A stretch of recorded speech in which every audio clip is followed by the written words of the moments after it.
What is up, everybody? Jabba the Griffin here for the CALLOUS Invitational Tournament 3. I know this is the moment literally all of you have been waiting for me to come back and show you how a narration is really done as I sloppily stumble over every other word. So, let's just jump into this one. We got Astamatitos versus CyberOdin.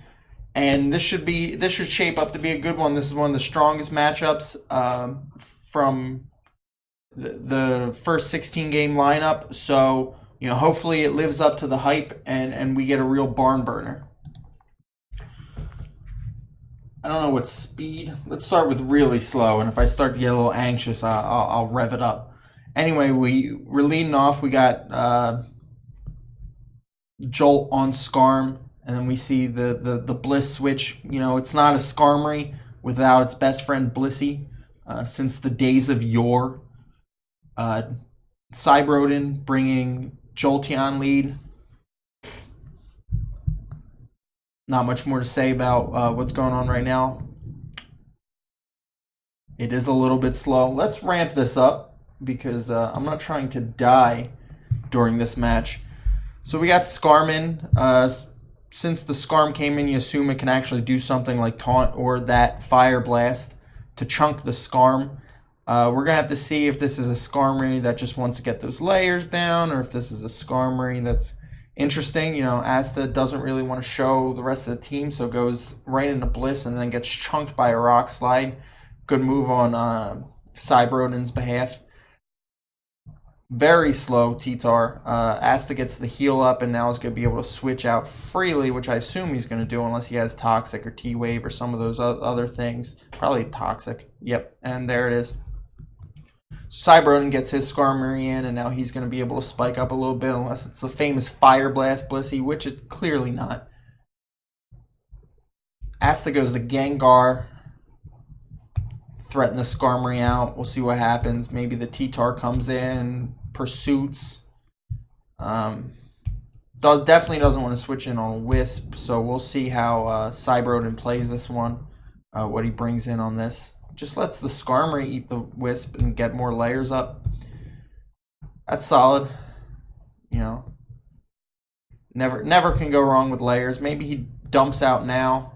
Yep. Goes right into that T-Tar, which takes a tickling from the T-Bolt. So we can probably expect, considering those Fire Blasts, we can expect Crunch Pursuit. One of the two. And he came with the Crunch, which Dougie was just able to hold on by the skin of its third head and take out the T-Tar. That's a dead Dougie right there. CyberOdin follows up with the Jolt, which is an interesting decision. Could have gotten a third layer with the Skarm. Instead goes Jolt, which is going to give the... Holy shit, that was very loud lightning. Hopefully, neither my power goes out nor I die in the middle of this narration.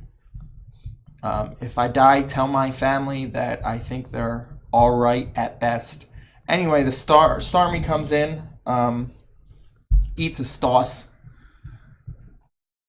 Gets the spin off for free. He just went for it. Who's scared? Who's even scared of a Gengar? Clearly, that Starmie has some pump in it though. So maybe he's just not scared of Gengar coming in. Anyway, well, I mean, obviously he's not. Pretty standard team coming out from Asta. CyberOdin's team is a little bit more on the interesting side right now. You got Jolt and you got Starmie. Both don't see the greatest amount of play. Solid Mons. Never been a fan of Starmie, but I've always been a really huge fan of Jolt. But right now we got that interesting mid-game scenario where Asta is technically ahead, but we're looking at spikes plus, or we're looking at a full set of spikes on Asta's side and nothing on CyberOdin's side, which is obviously, with the Skarmory just eating the Thunderbolt, going to be a big boon for CyberOdin going forward. So I would say at this point he has the advantage. The Dougie is pretty much dead. It's going to depend on the last two, which it looks like we're riding out right standard. So, you know, that last is probably also going to be standard, like Tyranitar or something, which I would still say that with the 3 layers up, that CyberOdin is going to have a huge advantage with that Metagross. As long as it doesn't eat a burn, let's Gengar check. It's 100%. Yeah, that didn't eat an attack yet. So things are looking pretty good for CyberOdin right now. We'll see how it plays out. That's a very risky switch, but I guess at this point he doesn't really have a Swampert switch. So you know, what's he supposed to do at that point? I'm surprised he didn't just go to force the Toxic. Maybe that's what he's going to do now. Well, obviously he was predicting the Gengar, and Asta played it really well. I lost myself a little bit. That was definitely a really smart play on Asta's part to get that free Surf off. So now we're in the same exact position we are as last time, and this time CyberOdin stays in, and now's the Toxic, which is going to be huge going forward. Ballsy of Asta to play the same route twice in a row. Oh, he's refreshed. You know, that's why he just doesn't give a shit. All right, that would explain it. That would do it.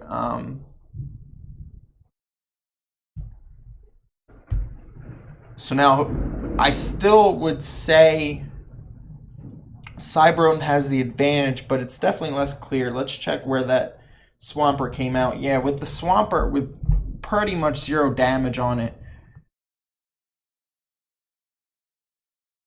and Metagross being the big threat to the rest of the team. Let's see how he tries to get through this.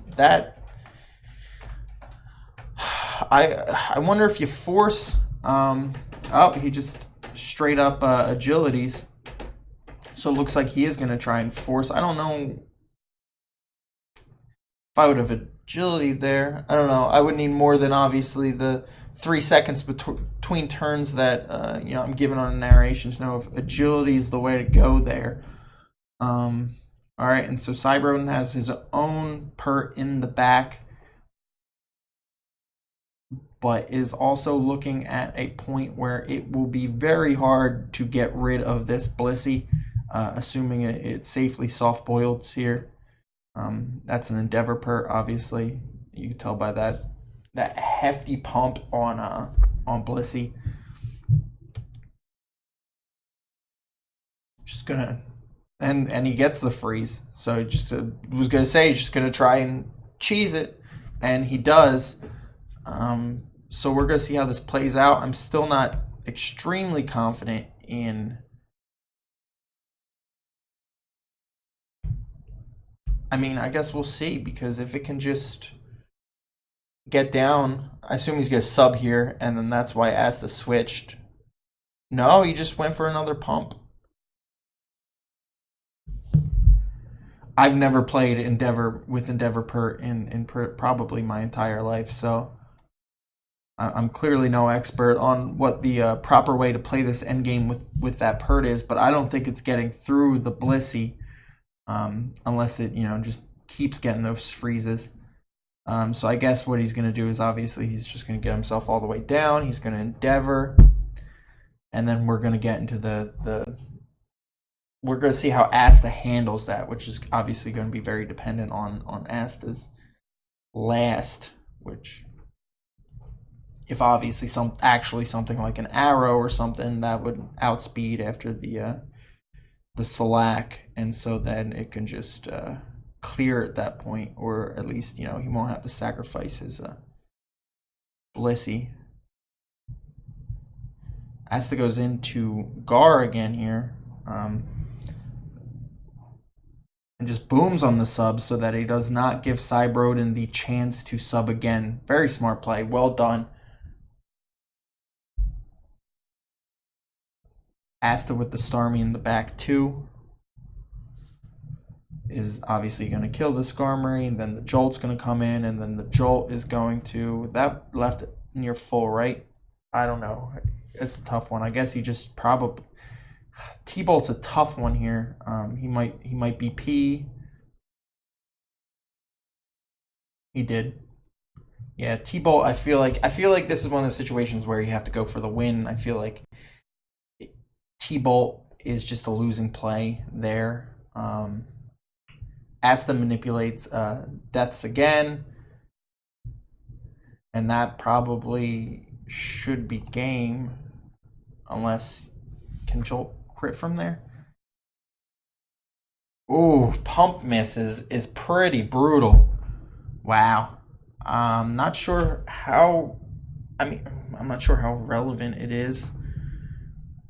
Yeah, will T-Bolt crit do? Oh, he BPs again. I'm a little sorry if my commentary's falling off. I'm just very intrigued to see how this one plays out, because obviously it's going now that.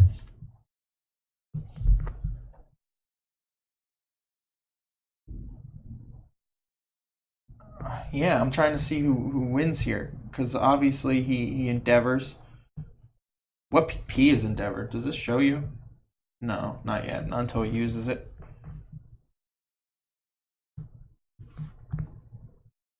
It's 8. Yeah, I use it so infrequently that I don't even know much PP it has. So clearly, I guess his thought is to outlast the soft boiled.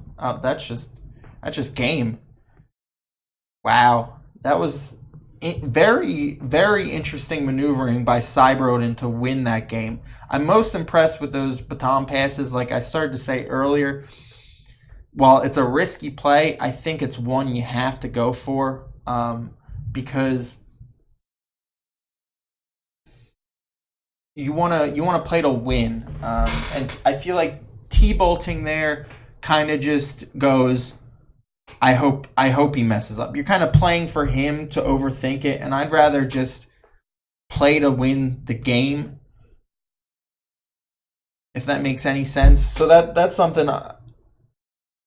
That's a play I support. I think that was the right play. I think obviously that pump miss definitely decided the game. There's no doubt about that. If that pump lands on the Jolteon, that's game over. And we're not even talking about the baton pass and whether or not that was the correct play. Regardless, he played to his outs really well. Asta definitely did a lot of great maneuvering with death manipulation to make sure that Swampert wasn't able to get those subs up.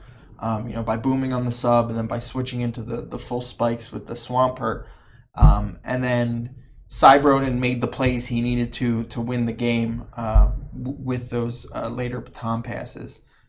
So good playing on that one, putting himself in a chance to win on a 20% roll, albeit, but those aren't the worst odds in the world, when it looked for a hard second that he was going to lose after he was unable to really get the maximum work out of that Metagross, and at the same time he was unable to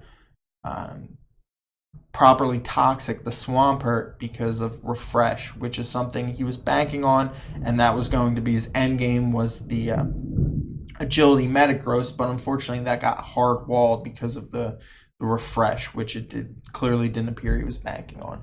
So good play by CyberOdin, a little bit of luck, good game one. We'll see where it goes from here.